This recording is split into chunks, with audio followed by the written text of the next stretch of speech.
You will probably scream a lot, and that is exactly what I want you to do. It's what turns me on. It's a scene people in Elephant Butte will never forget. Unbelievable. It was just crazy. We were shocked. The shock only grew as David Parker Ray's tales of torture and murder emerged, along with the secrets of what he called his toy box, a trailer filled with surgical tools, video cameras, even a gynecological chair wired to shock his victims. Darren White was the secretary of the Department of Public Safety at the time. It didn't take long for everyone to know that we were dealing with perhaps one of the most sick and twisted people in New Mexico history. It all came to light in 1999 when a woman wearing only a steel collar around her neck with a chain escaped.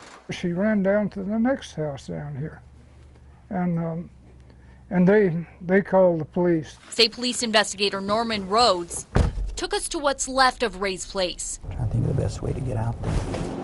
Just around the corner from the lake, the property is for sale. The chamber was parked kind of where that propane tank is in that area. Though Ray talked about burying bodies, he was not a convicted killer. Before dying of a heart attack in 2002, he was convicted of kidnapping and sexually torturing women, just like his lesser-known accomplice and girlfriend, Cindy Hindy. Were you involved in any way?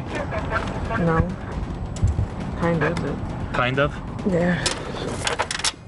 Sergeant. After taking a plea deal on charges of kidnapping and rape for her role in what happened here at Ray's Elephant Butte home, Hindy was sentenced in 2000 to 36 years behind bars. She was just as much responsible for what took place in Elephant Butte than David Parker Ray. Hindy's plea deal came 3 months before a new law went into effect requiring violent criminals to serve at least 85% of their sentence, even with good time. With good behavior under the old rules, Hindy only has to spend about 18 years behind bars. That time is up.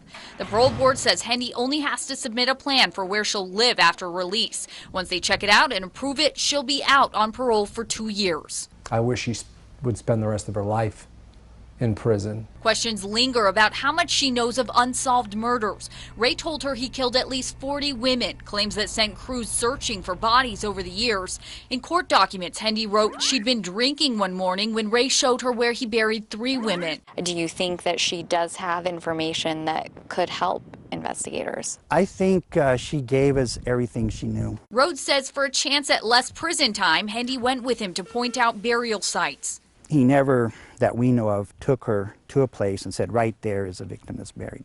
It's always like, yeah, out over there. And we went out and searched the area. We spent a lot of time, but it's a needle in a haystack.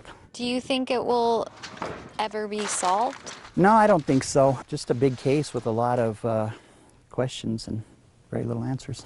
A lot of questions that still haunt this quiet community.